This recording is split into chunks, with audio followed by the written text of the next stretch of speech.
What up, world? And welcome to the Big Lumpy Couch. I'm Uncle Bill. Joining me on the couch is my friend and co-host, Stimpack, who has today's subject. So, Stimpack. Apparently last night when we were chopping it up for 3 hours, the living room is right next to my bedroom, and that's where we were talking. So wifey heard pretty much everything. She's like, I didn't quite catch what you guys were saying, but it sounds like you guys were getting into it and you were up for a while. One of the things we talked about, I just finished explaining this to her and she understands why it kind of lands, is you said that the school system really fucked you and your partner up. What really resonated with me, or what kind of like just rang a bell in my head, like, ding, this has happened before, right? Because, history has a weird way of repeating itself. Was that my daughter came to me and said, she did really good on her report card. She's doing really well in school. The only thing is that her teacher said that she's a distraction to the other students. And I was like, well, fuck, that was me, because I was that kid that teachers always said, oh, he's so bright, he's so smart. It's just too bad he can't apply himself, or wouldn't be a distraction to the other students. He could excel so much more in school. My almost immediate thought, and I mean, like, not really, but to my daughter, was fuck them. If you're a distraction to them, who gives a crap, as long as you're doing okay? So I was like, well, that's, and this is going to be a very hot take, and I'm not a doctor. I want to just We preface. need to both preface that, yeah, we're just on the outside looking in. I've dabbled a little bit in the textbook stuff, but I'm in no position to generalize and cover the whole field. This is just how it was for us. This is just coming, whatever, if there's any value in that at all, hopefully there is. But all we're coming from is our version of it. And we're not saying these are facts at all. And definitely thoughts and opinions. That's it. But my immediate thought was, yeah, and that's why they medicated me. That's why I got labeled of ADHD, which, I mean, I came to terms with later on, when in my adulthood. But I wanted to, like, at that time, I wanted to fight that so hard. And I remember when they started giving me these drugs to help me focus, aka just make me sit in my chair. I remember feeling less bright. You know what I'm saying? I'm not, like, my light kind of dimmed a little. And I think, you ever heard the term "school killed the artist"? Yeah. That's what I think there, where some people just say that the school system is designed to create factory workers, right? And it kind of really messed me up, because I was a giraffe that was measured upon his ability to swim in a school of fish. And that You really, were a really, giraffe, that's for sure. Except you're short. yeah, like 5 feet. Well, not really. Right. And so that's why I say that the school system kind of messed me up, was because they wanted to put me in a box. And for us out of the box thinkers, we don't fit well in boxes. And then we spend our whole life trying to escape said box. And that just sets us up for dysfunction later on in life. That's where I believe what mental health issues I have, if any, because again, I'm not a doctor. But you know what I'm saying? Like, I just feel like there was one day I was trying to look back on when did I stop being the joyful child and start being anxious? What do the adults think? Am I doing the right thing? Right? Am I sitting still? Mm-hmm. Am I doing the work properly? Am I fitting in? Mm-hmm. Right? Because then I was like, well, if now I'm being forced to be a part of society, so I have to, right? It was almost like, because we always say that neurodivergent people wear masks. It's like, well, so I had this mask built for me, and now I wanted to wear it as best as possible, Mm-hmm. and I just crumbled behind that mask. And that's why I said that the school system kind of really messed me up. Yeah, that's totally lands and that checks out. And I think there's a lot of parts of that we can unpack and explore. And you learn a bit about you. I learn a bit about you. I see a part of me in that, and then everybody grows and everything keeps moving, right? But you know what I think it was, and it's I think the moment that you become okay, you were this kid that didn't know that there was any rules and you were just kind of existing, and then all of a sudden, like that shift in that moment that you're talking about, you know what I think it is. And like for you and a lot of I feel like a lot of people like us, it is the first time the school system comes back to you with this data about how like you were that kid, you were just doing your thing, like how you were programmed to do it, like vibrating at your own frequency, whipping everything around, right? Like that's starting to shake up this kind of programming that's going on, right? Like it's fucking up the flow of things. And then that data goes out, and then eventually the teacher reports back to your parents and freaks them out, being like, okay, well, he might have this disease and there's a cure for it. And look, like, your grades are slipping, right?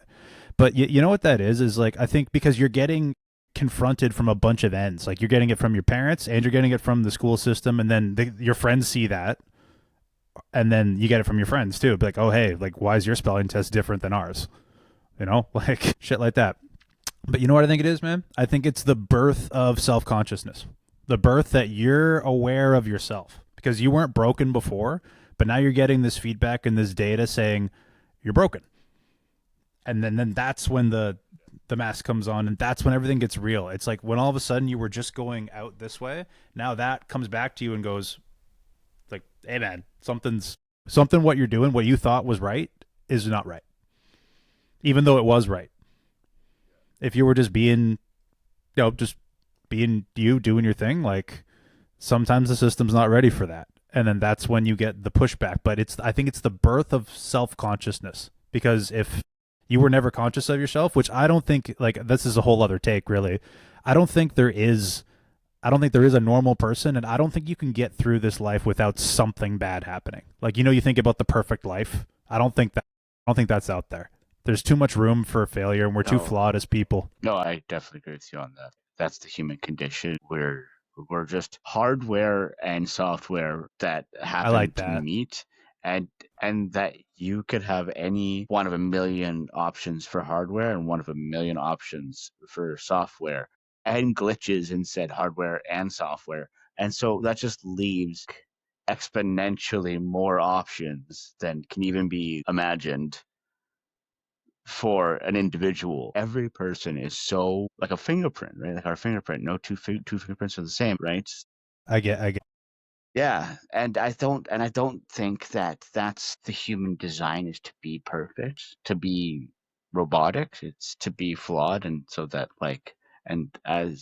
we need each other, right? Because there's animals that are pack animals, and there's animals that are not pack animals, and humans are historically pack animals, and I think that's what makes us pack animals. Is like, well, shit, I'm missing this piece. You have that piece, but I have this piece that you're missing. Right? Like you have the hunters, the gatherers. And then when society grew towards the Middle Ages, you have bakers and blacksmiths, knights, and people that just painted pictures.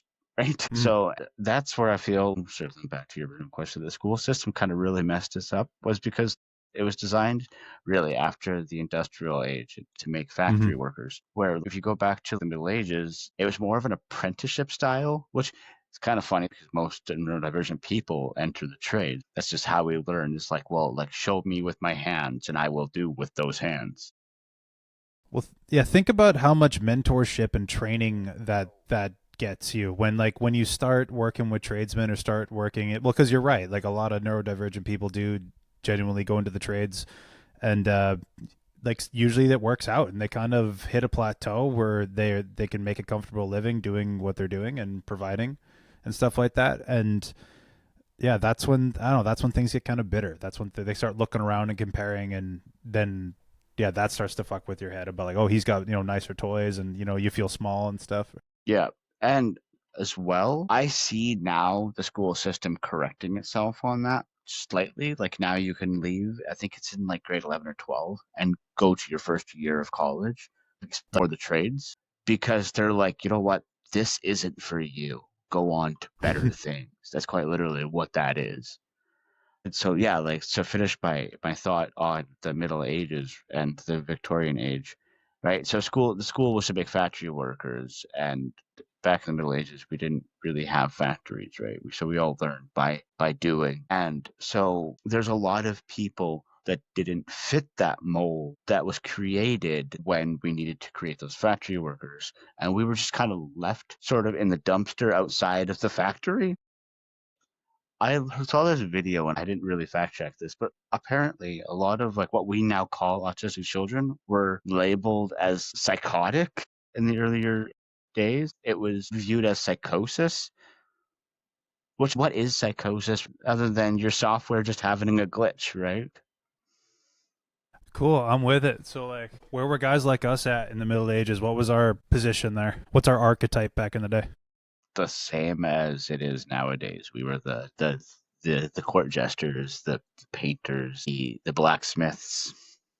I was thinking about this actually. Like some of the knights, maybe like even some of the greatest heroes in history might have been neurodivergent because like who's good at killing, That's true. Yeah, because it involves right? practice, right? And it takes a certain type of person to actually. Oh, and back in the day, it had to be like it's one thing if you're capable of shooting somebody, but stabbing somebody or like beating someone to death or choking them to death, that takes a different. I don't know. You gotta have it in you, right? Like, Oh yeah, definitely the modern soldier is not what it used like is definitely a lot different psychologically than what would be like a medieval knight. yeah, yeah, for sure. Like it's like sometimes you see like I don't know if you're a girl and you work in the city and you're packing like a switchblade or something. It's like you got to be prepared to shank a motherfucker if he tries anything stupid, right? Like and you know Steph was walking around with a I can't remember. It was like a safety bracelet, like with the rope on it, like the Bear Grylls one. And then it has a little knife at the end of it. She's like, "Oh, if someone comes at me, I'll fucking I'll shank them." Right? But you got to have it in you. It's not like or you know pepper spray is different too, right? All you got to do is fucking press the thing. You know it's not lethal. A lot of people can do that, but like if you're packing you're going to war with a sword and armor, like you got to be ready to like fucking brutalize a motherfucker. Yeah, it definitely takes a different kind of person to be good at murdering people. Also, as kind of a continuation of that thought, is that what modern day serial killers are? It's just what we used to refer to as heroic knights. Because I mean, obviously, just to make assumptions here, maybe some of them have thirst for blood, and they're like, "Well, yeah, I'll just kill the bad ones. Everybody will be okay with that." But there's not really a job for that anymore. As the internet would tell you, there's no such thing as a true hired assassin. That's just like the made up Hollywood profession, right? Hmm. So, where do the people that enjoyed going to war, killing people go if they don't happen to fit the mold that the military needs you to fit? Because, I Well, mean, you also have I this. heard that a lot. I've heard that a lot from military people that like like people that have actually deployed and come back with like all these crazy stories. They're like, "Oh, bro, that batch of guys, they're just not fit for regular life. Like they're there for a reason and they're good at it for a reason because they can't fit anywhere else. They're too fucked up. All of them. Like they were so blunt about it. Like, well, I know two guys that have actually like done the military thing, like personally, just in Canada, and then I've heard a whole bunch of other stories on the on the internet, but like I didn't fact check a lot of them, but like I heard Deno seems legit, and yeah, they all come back with the same thing. There's a lot of crazy motherfuckers in the military from like, and I think you have to be to do that shit, bro. That's like the most heroic and it's like one of the most noble things you can do, and we don't there's a lot of us on planet earth but not a lot of us can do that to that level. No way. They would become mall cops. And a lot of the military as well, like that's outside of like what you would consider to be a foot soldier, is also neurodivergent people too, because like the people that create the software and the hardware for like seeking missiles and like precision mathematics that like the United States can launch a missile from the US or from a random place in the middle of the ocean because they're boats and hit a country with like and again, I'm not really like sure it's a number, but I'm pretty sure it's within like a kilometer or a mile for the Americans, whatever that translates to. Uh, I mean, that's like really insane, and like obviously that's not the average person that can think of how to do that and how to like, you know what I'm saying? That I think that's a total valid point that yeah, like for the physical stuff and the psychotic and mental state that a lot of people need to be in to have that job. I think the same thing about people that run big corporations, like the mega corps, like the 1% of the 1%, all the way up the flagpole. When you're that high up, bro, when you're that high up and you're no longer you're way too far gone from actually have your boots on the ground doing the job. Like the people that are at the bottom running the corp, talking to the people and everything. So they're at the very bottom, right? And then you get people that are still on the ground, but then their job is to look after the people on the ground. And then, it's like in that scene in Casino, right? Where they're De Niro's talking about like everybody's watching each other. Like everyone's got a boss, got a boss, got a boss, got a boss.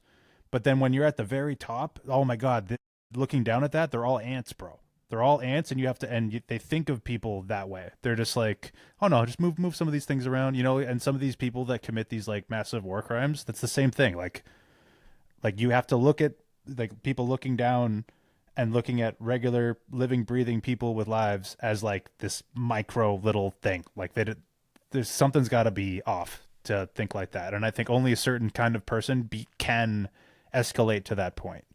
And I think it's a certain mold, a certain archetype, and there's most definitely a bunch of. You look at anyone that's made it to that kind of position of power, wherever it may be, most of them are got a couple screws loose, or they're wired a little different. When you think of a regular Joe Blow, like you can't, yeah, you know what I mean? Yeah, no, I do know what you mean, because like it's kind of funny that you bring that up, because I think it's like a couple of days ago I saw a video on some social media site, short form video, of like interviews done with Elon Musk was one of them, and then it was some other guy that's a CEO of some tech company that has a defense contract with the United States, and like they're like moving around and like I automatically went to stimming. Like, oh yeah, that's for sure stimming. But the video was framing it as they were tweaking, because like have you ever seen those videos of like Hitler late in the war, just like he's like jerking off at the Olympics? Like, dude, he's tweaking for sure. But I don't think that was I've seen tweaking. the Like one at the going back to the Olympics. videos that I saw 2 days ago. Yeah, well, I don't think the video that I saw of the tech CEO and of Elon Musk was necessarily them like tweaking out rather than them stimming. You know what That's I'm saying? awesome, and it's so cool that you have a lens for that too. Yeah, totally. And I really think that like yeah, the whole concept and idea of stimming hasn't properly really been brought to the forefront yet because we're still just starting to unpack a lot of how this kind of wiring works, right? Like we're just starting to like anytime I look up a certain thing that I'm curious about how autistic and ADHD people are wired. It's almost like fitness where like it changes with the weather. We're like, okay, one day it's like this, one day it's like this. You got to check all the sources. You got to do your own research. You got to come back and find a happy medium. But like, man, like that's how I know like we're still at the forefronts with this stuff. Like there's not a lot of concrete. I mean, sure, there's good evidence out there, but like we're still in a feeling out phase. Like we're not in the. I don't think. Again, I'm no medical student, but I don't think we're in the position to like confidently put this in a textbook and teach it to people yet. I don't. I like. I'm just on the outside looking in. But we're still kind of we're in this exploration phase of figuring out what all this stuff means. But yeah, going back to stimming, it's like yeah, if you're receiving a certain type of input and don't know what to do with yourself, and you have to do something to process that kind of lightning bolt, like something's hitting your antenna and you have to do something, right? Like you have to shake, you have to regulate that, right? But I think that's what it is it's like, and then, oh yeah, exactly what you're talking about. Like I don't know, I see it like with musicians, with people, anytime people are speaking, if people are just kind of rocking and bobbing, and it just means that you're probably uncomfortable and that helps soothe you, right? Or if you're on stage and you're like, if you're a musician, like, and the music makes you want to move, like the music has a good heavy beat to it, and you get the mixture of like, oh my God, people are watching me, like you're in this hot moment, and when that music hits and you lose yourself, like what else? You have to move, you have to headbang, you have to bob around, jump around. Like if yeah, look no further than musicians to see. You want to know what and why stimming is and what it is and see it in its purest form, you watch musicians, because a lot of the time you see somebody really rocking out and really No, definitely. head banging to shit. Like I think underneath the hood there, there's some funny business going on. I can see the connection there, the circuitry, but we're not quite. I don't know, we're not there yet. Sort of like draw a parallel between what I was talking about with the military and the people that design the guidance systems for like heat-seeking missiles and other things is the musicians that can go, that's this note. Like you hit a mug and they're like, that's this note and this note combined. And you're like, Yeah. how? How do you know that? They're Hmm. like, that's A sharp. What? Yeah, we were talking What? about perfect No. pitch in How? when I was going to school for audio engineering. We were talking about That's what people it's with called. perfect pitch and how fucking rare it is. There's basically like I'm sure the math has changed by now, but back in 2017, I heard that from a reliable source in the school that about 10,000 people in the entire world have perfect pitch, and two of them are going to this school right now. And so I started talking music with these. Like one was Nice. I know there were two very different musicians, and the one was this dude, this Russian guy, and we teamed up to write a song together, like for an assignment. And he's like this wired in fucking composer. Music is math to him, and yeah, you hit any combination on the piano, and it just pops in his head, and he knows exactly what you're playing. It was amazing. So I go to his apartment, really small, and we would take turns. Like we'd have a timer going, and then so I would dial in, and he had all the fancy plugins and all the software that I didn't have too, which was great. But so I dial in and do my EDM thing, and then he would jump in and change a bunch of stuff, and then put like the most beautiful chords you've ever heard.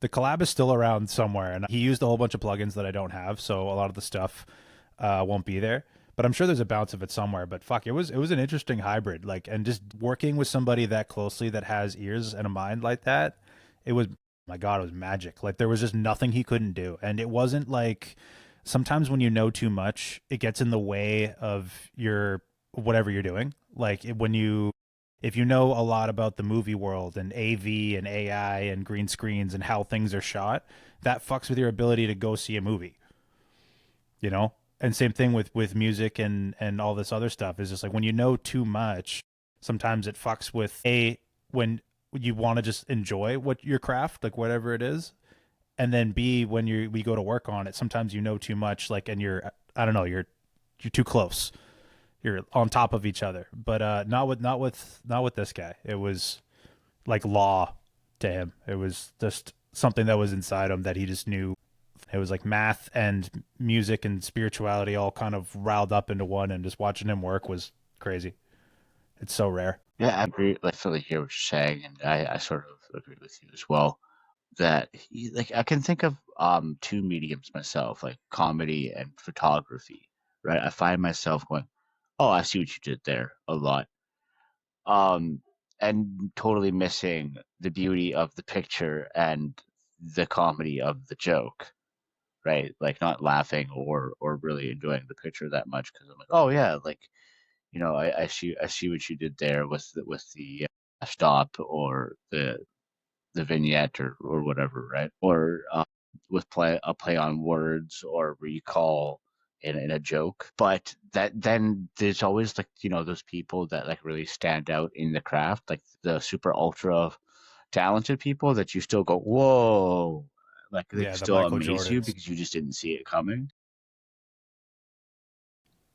Yeah, those are like the fuck, I don't know, they're like artifacts, man. When you get somebody that is, I don't know, like the greats in any field. When you get the Michael Jordans and the Jimi Hendrix of the world and all these guys that are just like that's just what they were born to do, and they got to do it this time around, like in this lifetime. It's like fuck.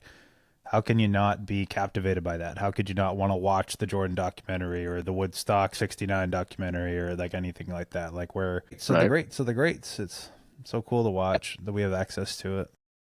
You can be a fan of somebody that you've never met. Those people, generally speaking, like the Michael Jordans, the Einsteins, the Elon Musk, they generally didn't do well in school or didn't do well at school or just didn't enjoy school, right? They always like, I And dropped out and I it started to become the CEO. so like anytime I'd like listen to a podcast or get a book on someone's brain that I'm curious of, and I want to like see how honest they were about how what it's like to be them without like stroking their dick too much. But like almost all the time, every single time, it's I dropped out of high school, I had no money, and everything was bad, and then it became good. Now, how much of that is true, I don't know, but almost 95% of the time. Like I remember like when I read Russ's book, he was probably like the only person that I actually look up to and admire, and I'm curious about how their brain works. I read his book and he says, no, I was genuinely pretty good in school. So that's probably why, like, because he's totally independent and probably, in my opinion, one of the richest like independent artists there ever was. And so he's crazy good with numbers and good with people and good with the art. You can't really get that trifecta very much. And he's just a rare guy. And he was like the only person, like, that was like, I stopped. I'm like, oh shit, like you were good in school, you graduated, you're a smart guy, and then you went on to do smart guy things. Versus you, I you know who gets referenced a lot, and I know that it's one of your guys, is almost every, especially if you get like a finance book or a psychology book, Steve Jobs gets mentioned all the time. Steve Jobs and Hitler get mentioned a lot in books. They're always like, oh, hey, do you want to reference something really, really good and really influential? Steve Jobs. Do you want to talk about the worst thing ever? Oh, think of Adolf Hitler. It happens all the time in books that they reference these guys so much. Yeah, because those people only come around once when you find out the people that those people look up to, sort of like one that I can think of right off the top of my head is like Neil deGrasse Tyson. I would argue that he's probably currently one of the smartest men alive, especially because now Stephen Hawking is now dead. And Yeah. that was one person that he looked up to. And even further than that, if you asked Neil deGrasse Tyson who the smartest person ever to live was, he'd be, oh, Newton. Newton by a long shot. Well, because didn't he have to go invent like calculus or some shit to like prove a point? Because there wasn't something there that could, there wasn't a vehicle or a tool for him to prove people right and to invent what he needs to invent. So he went and invented, I can't remember what it was, like, I don't know, calculus or some shit, advanced physics. Or something like that. Yeah, what we would know is the like modern mathematics. Because someone asked him a question and he was like, I can't answer that. And then he went and invented, yeah, I think it was calculus. And then came back and was like, okay, now I can answer that. And the funny thing is I think it was like he did all of this before he was 30. That's the amazing thing. That's I want to kind of steer this in a different direction. I've actually got this book right here. I'll show you. I found a pattern in this book too. I want to show you. It's this composer book that I got. So it's about like 50, no, I think it was like 100 of like the best composers ever. And, people get like entire pages and the pictures are really cool. And you know what a very, very common thing is like, okay, so I hear about, okay, he was born here and then he got herpes and died at like 30, at like 25, 20. They go so quickly, like, because it's, none of them were like, okay, he made it to like 80 and he died peacefully, he had a bunch of kids. No, most of the time it's like, okay, he did a whole bunch of work in his 20s and he died at like 23 from some kind of disease because they didn't have cures for a lot of that stuff, right? I'm talking like the whole, like, this book covers like Hans Zimmer all the way down to like dungeon choir shit from like the first music that we could actually find and everything in between. And the most common thing I saw is like, man, these guys don't even make it till like mid 30. Like, usually some disease gets them and they die. Yeah. Like the 27 Club is mostly artists and usually pretty good world-renowned artists. Like two that I can think of on the top of my head is Amy Winehouse and Avicii. And Kurt Cobain. Oh yeah, Kurt Cobain. Talk about inventing a whole thing that now we consider to be modern, grunge music. Yeah. Well, okay. I also have a theory about the 27 Club, and it's quick. I won't rant too far. So from age 0 till 8, that's you downloading your game chip, basically. And then your chip is a thing. You downloaded it. It doesn't matter what you're doing. Whatever hand you got dealt, you just downloaded everything up until 8, right? And then from 8 till 25, your brain grows, right? And then supposedly it stops at 25, right? So that means people in the 20s, they got 2 years into their fully developed brain and went, nope. Yeah. Wow, I never thought of that. That's fucky. Yeah, you're right. Well, because most of it was like they OD'd, right? It's like, oh, well, why do you think they're reaching for a substance? Because they've been fighting their own head, right? And so, but yeah, so they're just like, okay, this is it. And then they go, this is it? Like, yeah, you hit 25. Like, how you think and how you are, like, your hardware is done developing. Now it's about what you do with the hardware that can change your head. And if you're already reaching for substances, you grew up under a fucking microscope for most of your developing years. You don't know who the fuck you are. There's no reference point to go back to and say, okay, this is what you were. You know, you look at Michael Jackson, who started getting cameras and attention when he was like 5. So, like, where can you go back and retrace that and be like, oh, hey, this is where I was, and this is when there was no outside interference or anything, and you can figure that out. And then if you grew up in front of cameras, not knowing who you are in general, you can't go back and look at the cameras and say, oh, there I was. It's like, no, you were holding up another mask too. That wasn't you. So you get lost trying to get you. Some people can't. I don't think some people can retrieve themselves. Like, that's why it's called recovery, because you're recovering something, right? You're recovering your past self. Like, you were perfect and you are perfect, but somebody convinced you that what you're doing wasn't right, and you changed yourself, and that sucks. Because we should get all of you and enjoy that and celebrate it. Like, I promise, there's parts of you that people like, and you as in anybody, right? Like, you know, we'll celebrate them. As long as you're not a shit ass, like, fuck. If you're a shit ass, then, like, I don't know, we'll talk about it. We'll talk. Yeah, we'll talk about it. It's funny that you say that we all like that they usually OD, because that's new. And when you think about it, that's normally the way that people go when they're in the 27 Club, is either suicide or OD. And I think that might have to do a lot with each other. It's like, what really leads you to doing drugs? And that might actually have to be a topic for another episode, right? It's like, what drives us as humans? Because we all have our vices and all in one way or another, and what's the driving force behind that? I think more people are prone to addiction, for sure. Like, I think there's some people that have good circuits and everything is, all their wiring is okay and quote unquote normal for, you know, the systems and the tracks at play, that people can just go ahead and walk through and live a normal life. But that's not for everybody. And I think the people on the outside of that are more prone to reaching for a vice because their brains aren't in this normal one size fits all thing that we got going on here. I don't think I could have put it any better myself. That's where we're going to leave it for this week. But remember to tune in next Sunday.